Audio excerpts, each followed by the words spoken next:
Muy buenos días con todos. Mi nombre es Minton Antonio Romero Robles.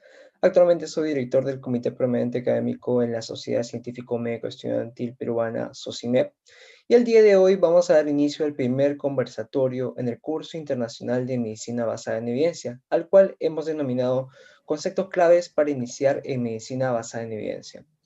Este conversatorio estará a cargo del magíster Giordano Pérez de Axiola, el cual es médico pediatra, maestría en medicina basada en evidencia, actual director Cochrane México y coeditor y coautor en medicina basada en la evidencia, fundamentos y su enseñanza en el contexto clínico, la editorial Panamericana.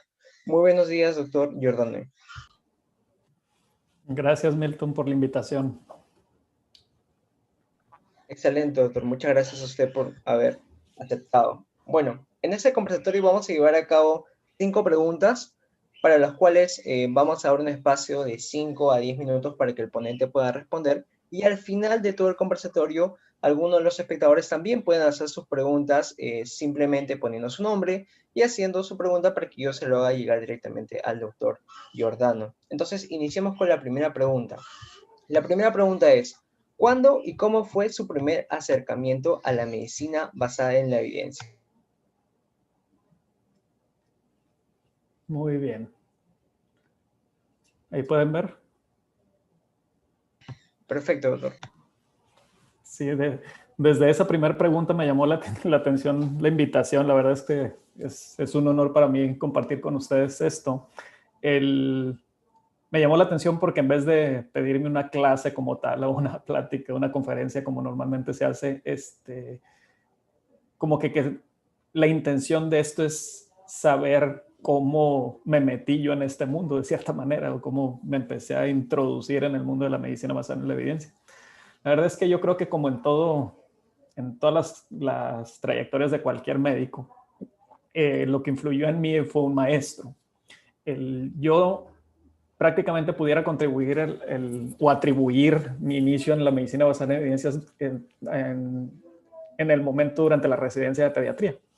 En la residencia, en la especialidad de pediatría, tuve un maestro que nos daba medicina basada en la evidencia y fue mi tutor de tesis.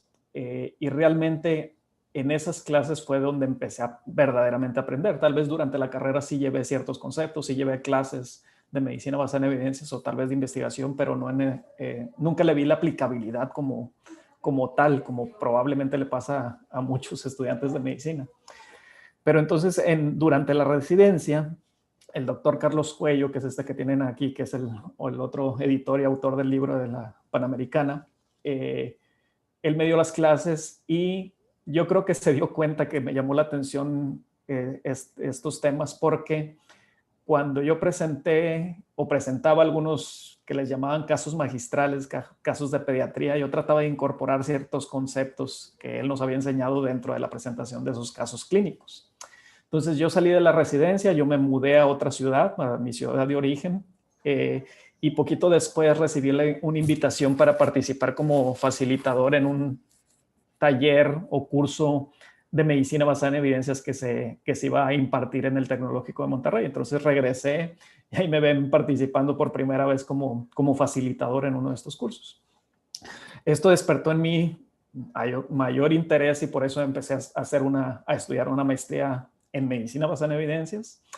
Y al año siguiente me volvieron a invitar a ese curso como facilitador y por primera vez ya di una plática que en aquel entonces era de búsqueda de la evidencia. Y todo fue una cadenita, porque en ese segundo taller fueron 2 personas que luego influyeron mucho en mí y me abrieron muchas oportunidades más adelante. Uno de ellos fue la doctora Amanda Burrows, que en ese momento estaba en Oxford y ahorita actualmente está en Londres.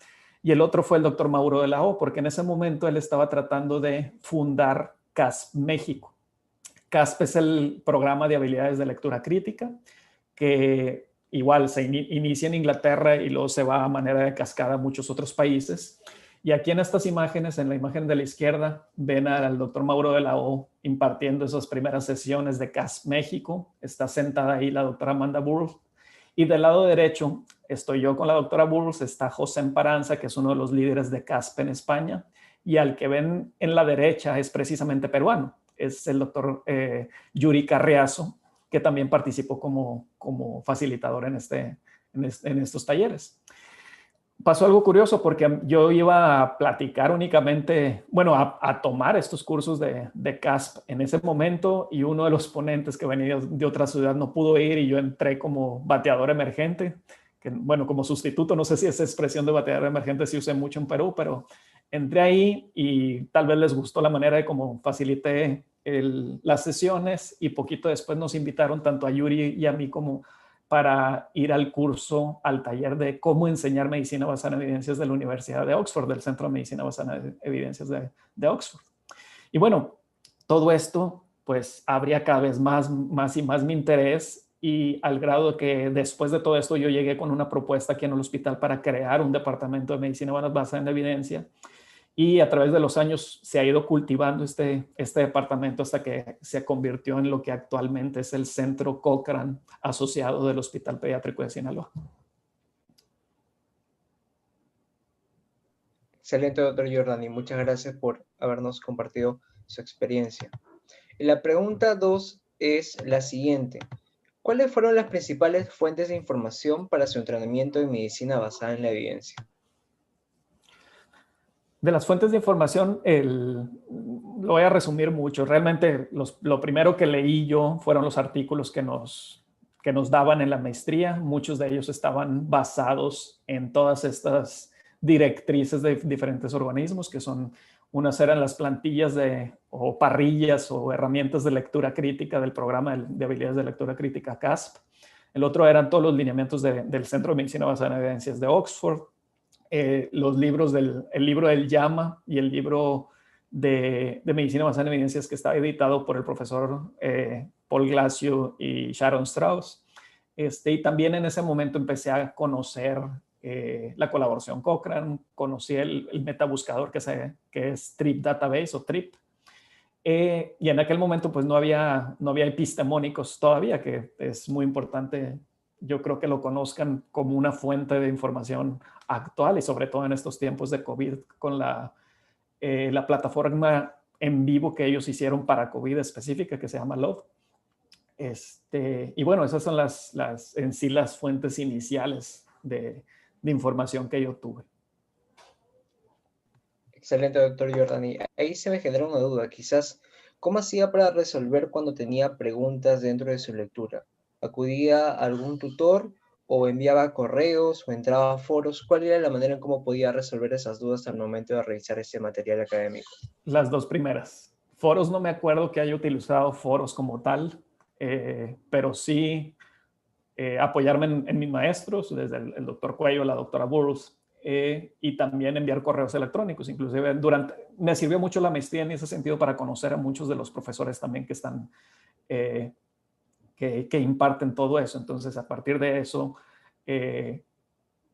establecí nexos, cultivé relaciones así con las personas de evidencias en pediatría, por ejemplo, de la revista de evidencias en pediatría, del Centro Cochrane Iberoamericano. Entonces eso abrió muchas puertas para que cualquier duda que yo tuviera la pudiera resolver.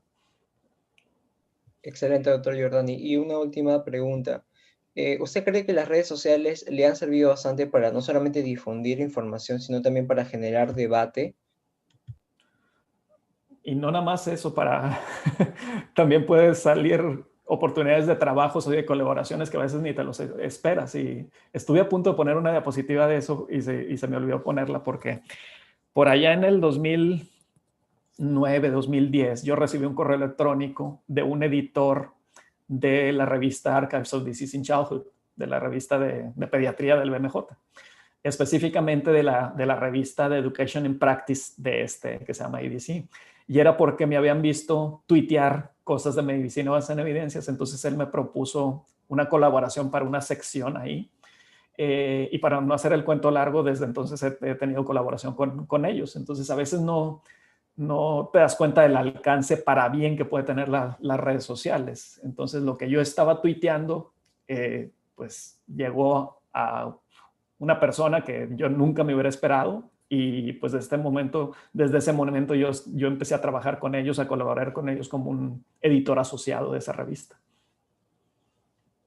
Excelente, doctor. Muy buena experiencia la que nos acaba de compartir. Vamos a la tercera pregunta. ¿Cuáles son los temas de mayor importancia para interpretar correctamente la literatura médica? ¿Y qué competencias debo desarrollar para tomar decisiones basadas en la evidencia?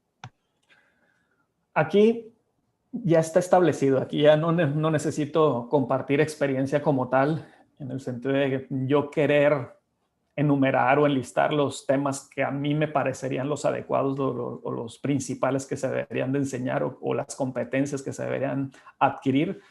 ¿Por qué lo digo? Porque ya están bien establecidas. O sea, desde el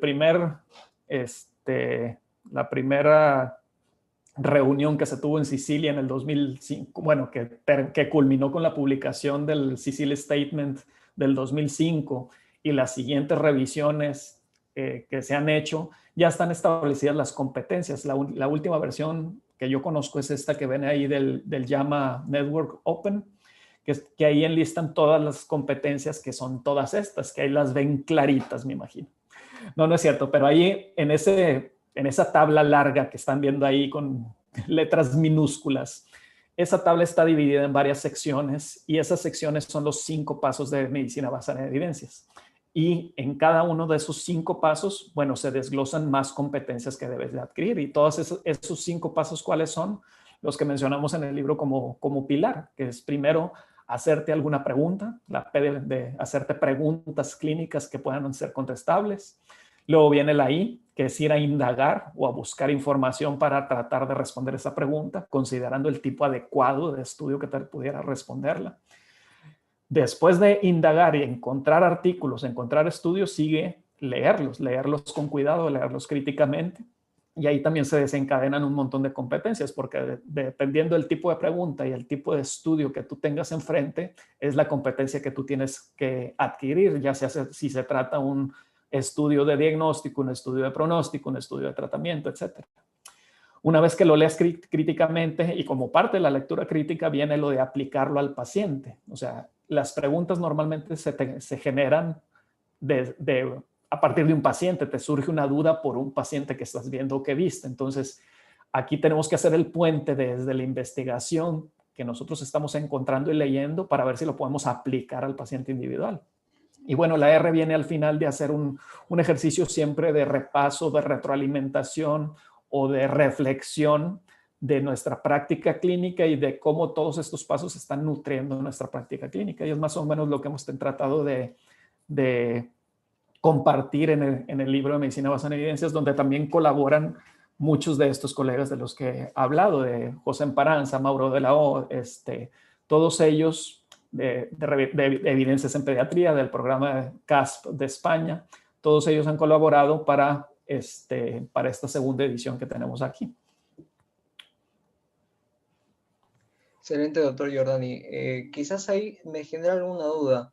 Con todo lo que hablamos de las competencias que se deben desarrollar y estos 5 pasos de la MBE y bueno, con los documentos que tenemos publicados para llevar a cabo una correcta enseñanza de esto, los institutos formales como universidades, ¿tienen en cuenta esto al momento de enseñar la medicina basada en evidencia? ¿O es algo muy empírico que aún se sigue trabajando? No te pudiera contestar eso porque o sea, yo no estoy involucrado en el desarrollo de programas académicos de las diferentes universidades aquí en México. Tal vez haya personas que te pueden responder mejor esa pregunta y mucho menos puedo responder para el resto de Latinoamérica o allá en Perú. De mi parte, yo contribuí para el desarrollo del programa de la materia de medicina basada en evidencias de la Universidad Autónoma de Sinaloa, que es la universidad aquí, la estatal de aquí de donde vivo yo, de la región donde vivo yo. Excelente, doctor. Mi pregunta iba básicamente porque acá tenemos en Perú algunas universidades que enseñan medicina basada en evidencia, pero a experiencia de los propios estudiantes, lamentablemente, estas se enseñan de manera empírica y con personas que no desarrollan de manera activa la MB y mucho menos la experiencia. Entonces, por eso me generaba la duda, ¿no? Si es que los institutos formales como universidades o institutos realmente están llevando a cabo esto y bueno, sería bueno que se haga más difusión de estas competencias necesarias para que se puedan de alguna u otra manera implementar dentro de estos programas formales como en las universidades. Vamos a Claro. ir a la siguiente pregunta. la cual es la siguiente. La siguiente pregunta es, ¿cuál es la manera más apropiada para enseñar medicina basada en evidencia desde el pregrado? La manera más apropiada, yo creo que tampoco puedo responder esa pregunta en el sentido de que yo no sé si hay una manera que sea más apropiada o más adecuada para enseñar en el pregrado. Tal vez lo que puedo compartir es que hay que buscar la manera de hacerlo atractivo, porque así, a manera de experiencia personal, el hablar de medicina basada en evidencias es algo que puede molestar, que puede aburrir. Entonces, una de las cosas que yo les aprendí a Amanda Burles, a José Emparanza, a Carlos Coelho, a todos, a Yuri Carriazo, es tratar de cierta manera, hacerlo un poco más sencillo, más simple, a veces llegando a lo chusco, pero tratando de siempre cuidar cierto rigor metodológico, o sea, no tratar de perder de vista las cosas importantes que sí se tienen que enseñar. El doctor Montori, por ejemplo, Víctor Montori, que lo van a tener como ponente de este curso, tiene muchas publicaciones sobre cómo enseñar, cómo enseñar y cómo aprender medicina basada en evidencias. De hecho, muchos de los ejemplos y de las publicaciones que él realizó y que él realiza son base de mis pláticas o mis clases a mis estudiantes de medicina basada en evidencias, y muchas de ellas son referencias del libro de medicina basada en evidencias que tenemos en la editorial también. Ahora, yo tratando de simplificar todo, a veces se puede ver muy simplista por parte de un doctor en ciencias, de alguien que tiene doctorado, pero siempre he tratado de cuidar ese rigor para tratar de llegar de un ejemplo que pudiera ser chusco y hacer la analogía con situaciones clínicas reales o situaciones o la lectura de artículos que son reales. Si ustedes ven tengo montadas 10 clases que son como la introducción a la medicina basada en evidencia, se van a dar cuenta cómo utilizo a veces esos ejemplos medio cómicos, si lo quieren ver, y trato de hacer esa analogía. Esto lo hace menos monótono. Pero bueno, yo tengo que aclarar que no sé si la manera como yo lo hago es la correcta o la apropiada, porque nunca he evaluado formalmente el impacto de mis clases. Entonces, yo creo que este estilo de enseñar las cosas así, de cierta manera lo hace atractivo, lo hace menos aburrido, y siento que ha sido de agrado para estudiantes tanto de pregrado y también para estudiantes de maestría o incluso ya con doctorado. Siento que al menos agrada. Hablando en sí de la enseñanza, también les quiero compartir esta base de datos. Esta es una base de datos creada por la Sociedad Internacional de Práctica Clínica Basada en la Evidencia. Aquí ustedes tienen cientos de recursos que ustedes pueden filtrar dependiendo del tema que ustedes quieran aprender. Tienen varios idiomas también, recursos en diferentes idiomas. Hay algunos poquitos en español también.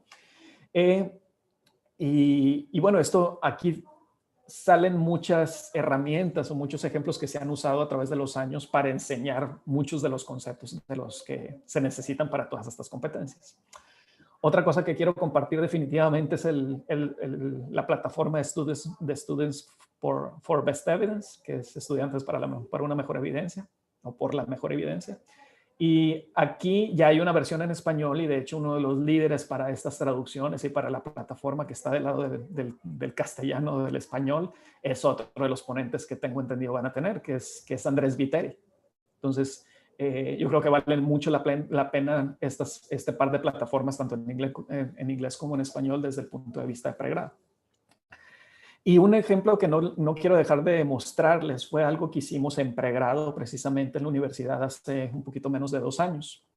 Resulta que, como parte de las actividades de Cochrane, existe una plataforma que se llama Cochrane Crowd, que sirve dentro de Cochrane para tratar de identificar ensayos clínicos o ensayos comparativos, ensayos clínicos, de tal manera que de todas las publicaciones que se están haciendo en todas las bases de datos diferentes caigan en un repositorio.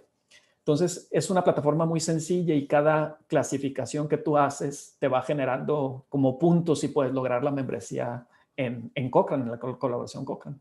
Entonces, en esta plataforma tú entras y únicamente lees el resumen, el abstract de un artículo científico, y lo único que tienes que hacer es picarle un botón para decir si se trata de un ensayo clínico o si el resumen que estás leyendo no es un ensayo clínico. Es algo sencillo que después de un entrenamiento ahí mismo en la plataforma es fácil de aprender. De hecho, hay muchos que no son profesionales ni siquiera de la salud que entran a esta plataforma como usuarios, como pacientes, porque quieren contribuir. Y así se va filtrando hasta que en el repositorio recaen únicamente ensayos clínicos. Entonces, a través del tiempo se han hecho como retos en los cuales dicen los organizadores, bueno, vamos a tratar de llegar a 1000 clasificaciones durante las próximas tantas horas o en el siguiente día. Entonces, pensamos en hacer un reto a nivel universitario, aquí en la Escuela de Medicina, que lo llamamos Hackathon, a manera de teletón. Por las siglas en inglés era el RCT, o en español era Ensayo Clínico Aleatorio TON, de teletón. Entonces, yo lo que tenía en mente es usar esta plataforma para tratar de involucrar el mayor número de estudiantes posibles para que conocieran Cochrane, para que conocieran al menos el aspecto más básico de cuáles son las características de un ensayo clínico. Y de cierta manera, como es una tarea muy pequeñita y fácil de hacer, hace que no te abrume tanta información, de que no te asuste tanta información. Entonces, nomás ves que esta tarea sí la puedes cumplir o sí la puedes entender y completar. Entonces, mi idea era tratar de superar los retos que se habían hecho en otras ocasiones. Por ejemplo, en los coloquios Cochrane, en el Congreso Internacional de la Colaboración Cochrane, se ponían retos como ese que ven ahí, que trataban de hacer durante los 3 o 4 días del coloquio, tratar de llegar a 20,000 clasificaciones, es decir, que se revisaran 20,000 resúmenes y se clasificaran en si eran o no ensayos clínicos. Entonces, ¿cómo lo hicimos? Hicimos una propuesta al cuerpo académico de la Escuela de Medicina, ya que nos dieron el visto bueno, fuimos a presentarlo a profesores y a los representantes de los diferentes grupos estudiantiles. Cuando se aceptó esto y cuando hicimos esta presentación, bueno, ya empezamos a hacer un anuncio ya general para toda la escuela y empezamos a mandar invitaciones. Hicimos varias etapas de entrenamiento en diferentes estilos. Abrimos un registro para que se inscribieran para al momento que se abriera este hackathon, empezaran a clasificar todos los estudiantes y finalmente llegó el evento. Y este fue el cronograma de actividades. Nos tomó alrededor de 2 meses organizarlo y en diciembre del 2018 fue cuando se hizo. Entonces nosotros montamos una página explicando de qué se trataba en la página de Cochrane México. Luego usamos precisamente redes sociales para tratar de invitar al mayor número posible de estudiantes, pero también tratamos de usar grupos de WhatsApp y también hicimos entrenamiento, hicimos capacitación de qué se trataba, tanto cara a cara, ahí en diferentes grupos, ahí en los salones de la universidad, y también hicimos un webinar vía internet. Y pusimos, de hecho, ejemplos en Facebook para los que estuvieran interesados también vieran de qué se trataba cada una de las clasificaciones. Entonces, aquí está una de las capacitaciones con los estudiantes. Hicimos este webinar usando Zoom en su momento. Pusimos estos ejemplos en Facebook, en el cual poníamos la foto de un ensayo clínico, bueno, más bien de un resumen que pudiera aparecer en Cochrane Crowd, y poníamos a manera de encuesta ahí en Facebook si se trataba o no de un ensayo clínico, y bueno, ahí empezaban a responder las personas. Y bueno, llegó el día y se hizo un evento bastante grande en el cual se presentó todo esto y en el cual se puso una hora en el cual se iba a arrancar. Hubo muchos estudiantes que querían inscribirse en el momento, entonces estuvimos escribiendo o ayudando a que se inscribieran en el momento.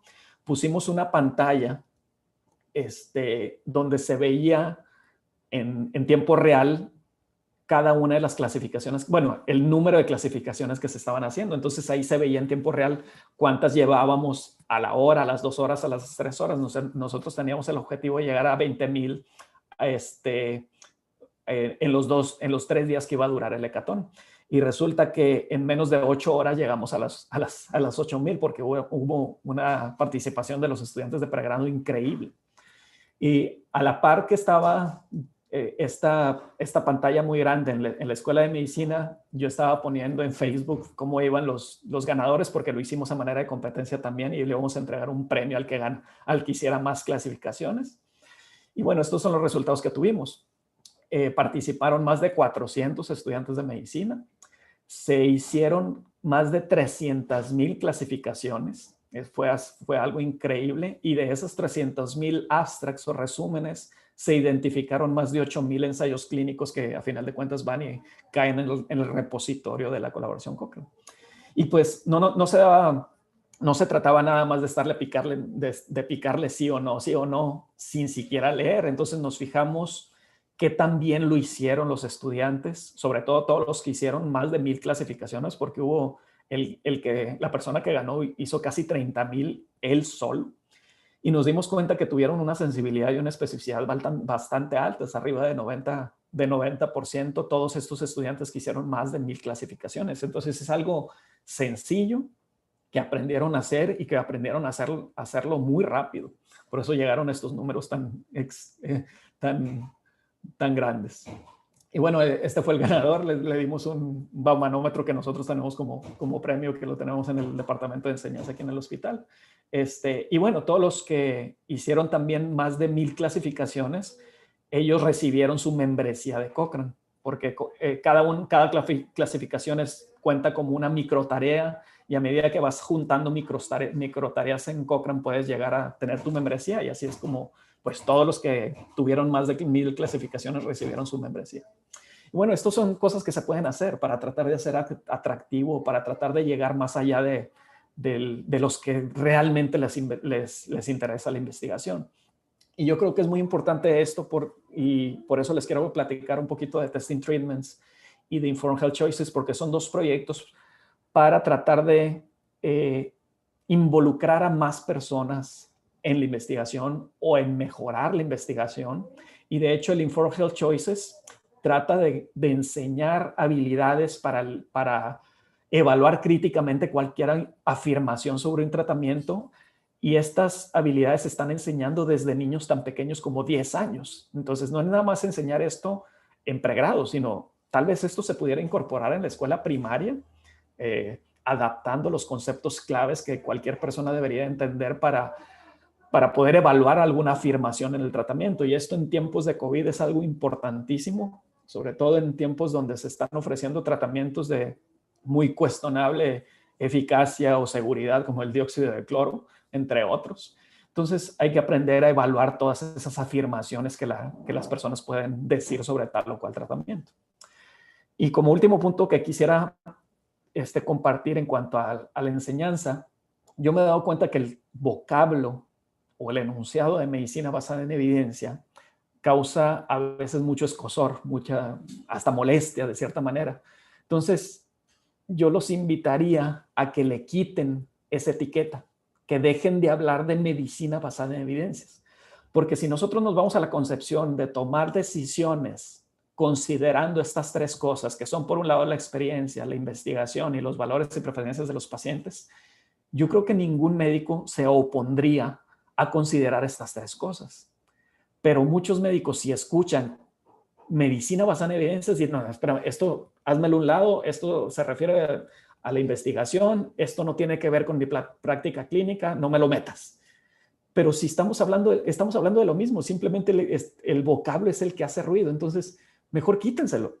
Mejor vamos hablando de estas tres cosas, vamos aprendiendo cómo integrar estas tres cosas a la práctica clínica, y así nos quitamos esos malos humores al final de cuentas. Excelente, doctor. Mucha excelente explicación la que acaba de dar. Mi pregunta era acerca de las inscripciones de los estudiantes dentro de Cochrane. ¿Cuál es esta vía? ¿Los estudiantes pueden ingresar como miembros Cochrane o solamente lo pueden hacer los profesionales que ya están acreditados por alguna institución formal? No nada más los estudiantes lo pueden hacer, lo puede hacer cualquier persona, inclusive hay personas que no son profesionales de la salud que son miembros de Cochrane. Ese esquema de membresía se lanzó a finales del 2017, si mal no recuerdo, en el cual se abrió para que tú saques tu cuenta dentro de Cochrane, que es join.cochrane.org. Ahí te metes y tú sacas una cuenta como cualquier otra página que te pudieras registrar. Y ya entrando, tú puedes tener varios caminos. Esos caminos dependen de lo que tú quieras hacer. Para ser un miembro de Cochrane, tú pudieras ser un autor de una revisión sistemática Cochrane, que es un proceso laborioso, pero tal vez a ti no te interesa hacer una revisión sistemática. Tal vez a ti te interesó esto de las microtareas. Bueno, tú puedes, ya sacando tu cuenta Cochrane, te metes a Cochrane Crowd, seas quien sea, y haces el entrenamiento, que es un entrenamiento de 5 o 10 minutos, en el que aprendes a clasificar esto y luego ya te pones a hacer clasificaciones.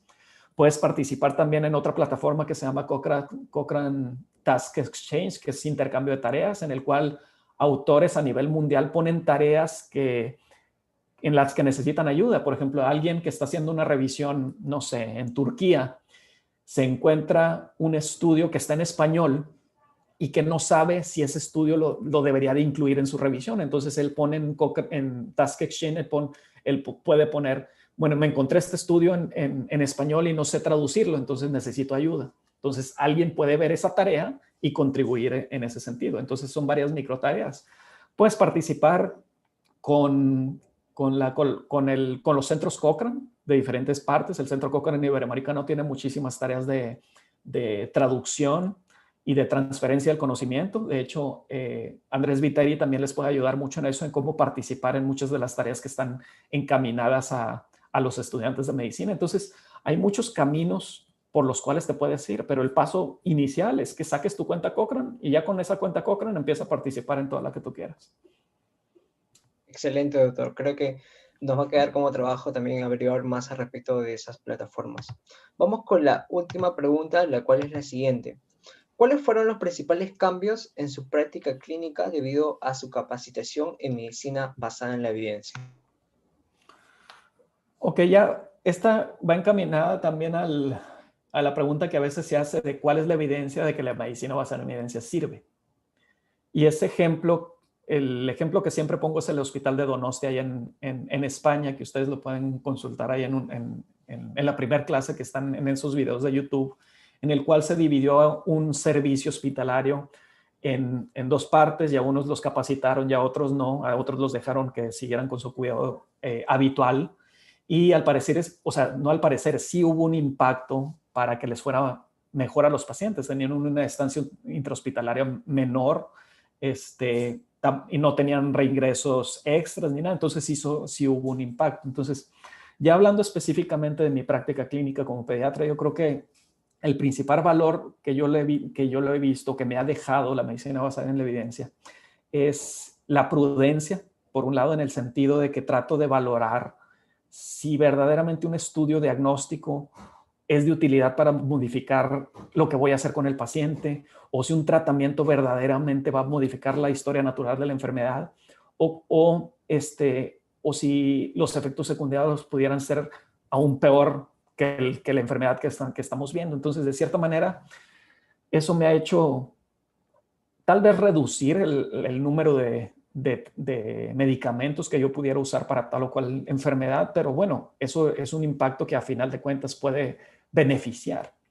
Y por otro lado, yo creo que el involucrarme o el meterme en todo este mundo también ha despertado mucho mi deseo, que siempre lo he tenido, de educar a mis pacientes. Esto de cierta manera está alineado con los otros proyectos, como el de Inform Health Choices, pues eso está alineado a enseñar desde edades muy tempranas a cómo evaluar afirmaciones sobre tratamientos. Entonces, yo pensando en mis pacientes y en cómo transmitir o tratar de transmitir respuestas bien fundamentadas, basadas en evidencia, en eso se basa este libro que yo hice para mis pacientes, como tal, de historias de terror para mamás, en el cual pongo muchos mitos de salud infantil y trato de responderlos con la mejor evidencia disponible en ese momento. Y bueno, esto me ha ayudado porque cuando me hacen preguntas, tal vez mis pacientes, o por teléfono, por WhatsApp o en las consultas, a veces ya nomás les digo, a los que sé que tienen el libro, mira, les explico yo a viva voz, y también ahí en el libro viene tal o cual cosa. Entonces esto me ha ayudado mucho también en la práctica clínica. Excelente, doctor. Muchas gracias. Por último, vamos a presentar el curso introductorio que el doctor Giordano está compartiendo a través de sus redes sociales, a través de Facebook y a través de Twitter también, el cual se denomina Curso Introductorio a la Medicina Basada en Evidencia.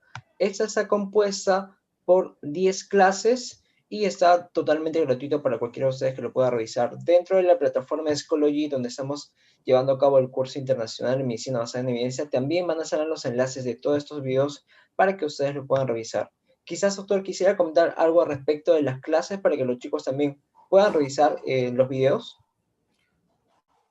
Pues nada, ahí están las clases, están en YouTube, nomás que busquen mi nombre y ahí les deben de aparecer. Son 10 clases, normalmente yo daba un curso de alrededor de 20 a 25 clases en línea, con acreditación y todo, pero ahora con los tiempos de contingencia, aislamiento, cuarentena, eh, me atrajo la idea de compartir estos contenidos de manera libre, entonces ahí los pueden ver, como les digo, es un curso introductorio. Se compone de 10 clases, trato de llevar ese orden del pilar, de empezar con preguntas clínicas hasta hacer una lectura crítica, aplicar, etcétera. Entonces, pues si les gustan y quieren ver las clases, es un honor para mí que lo puedan consultar.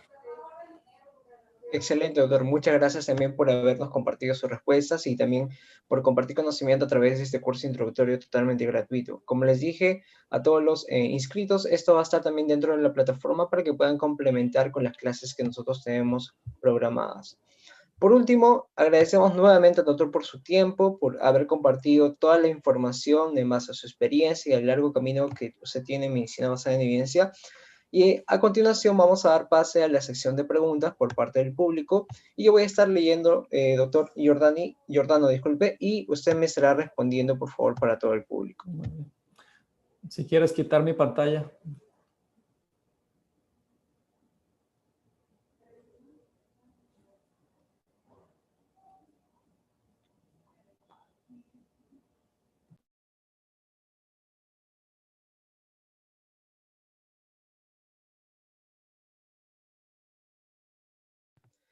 Bueno, vamos con la primera pregunta. Leonardo Livos pregunta lo siguiente. Buenos días, saludos desde Ecuador. Pregunta, si estaría con la medicina basada de hoy, ¿qué haría y qué camino nos recomendaría?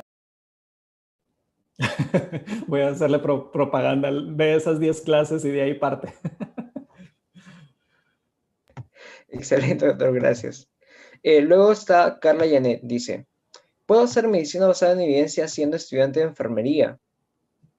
Sí, de hecho está mal el término, por eso también la Sociedad Internacional no se llama Sociedad Internacional de Medicina Basada en Evidencias, se llama Sociedad Internacional de Atención Sanitaria Basada en Evidencias. Todo esto no es de los médicos, no es únicamente de medicina, se debería de hablar de una práctica clínica, una atención sanitaria basada en evidencias, y esto involucraría o sería más inclusivo de enfermería, de odontología y de todas las ramas de la salud, no nada más de medicina. Todo esto es aplicable a cualquier rama, nomás hay ciertas minuciosidades que se tienen que explicar en cada una de las ramas. Hablando de enfermería, sigan a la enfermera Azucena Santillán. Es una enfermera española que está muy involucrada en esto y le gusta mucho enseñar y es parte de la red de colaboradores. Excelente, doctor. Ahí se me genera una duda. También he visto el término de práctica basada en evidencia. ¿Esto es correcto? Si te vas a lo correcto del lenguaje, del idioma, de la Real Academia Española de la Lengua, práctica basada en evidencia, tal vez pudieras decir que no, porque práctica de qué, pues, pero bueno, estamos hablando de lo mismo todo. Si dices práctica clínica basada en la evidencia, práctica basada en la evidencia, si estás en un contexto que estás hablando con médicos, yo creo que se va a entender. Excelente, doctor. Muchas gracias. Vamos con otra pregunta, la cual dice, doctor, una consulta. ¿Cómo uno va siguiendo el paso de la abrumadora literatura médica, lectura diaria de al menos 10 artículos diarios, para brindar la mejor medicina basada en evidencia si no disponemos de mucho tiempo?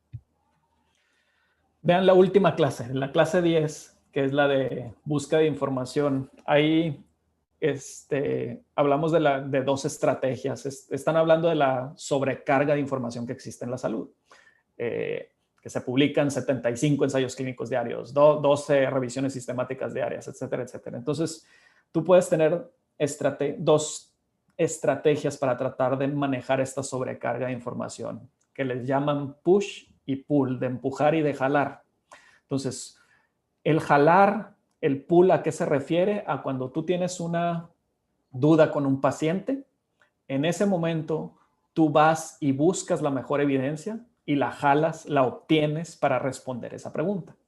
La estrategia push se refiere a tener un servicio que te pudiera estar enviando todos los días o periódicamente evidencia relevante que sí valga la pena y que te esté llegando por si acaso en algún momento la necesitas. Son dos estrategias. Entonces, por el lado de pull, hay que buscar una estrategia para jalar perdiendo el menos tiempo la mejor información.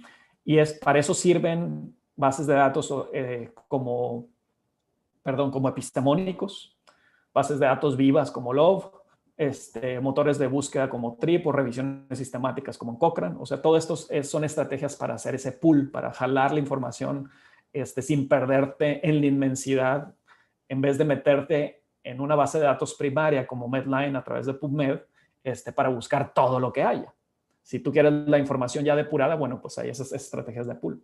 Y por otro lado, el del push, hay servicio. El push lo puedes ver como las redes sociales. Si tú te inscribes, o bueno, si tú sigues en Twitter o sigues en Facebook a una organización, a una revista que sea de calidad y que a ti te interese, bueno, te va a estar llegando la información de esa revista, de esa organización o de esa persona, por si acaso en algún momento la conoces. Perdón, la necesitas. Entonces, esa puede ser la manera de ver las cosas. Tener una estrategia tuya personal para el pull, para ir a jalar la información, y para el push.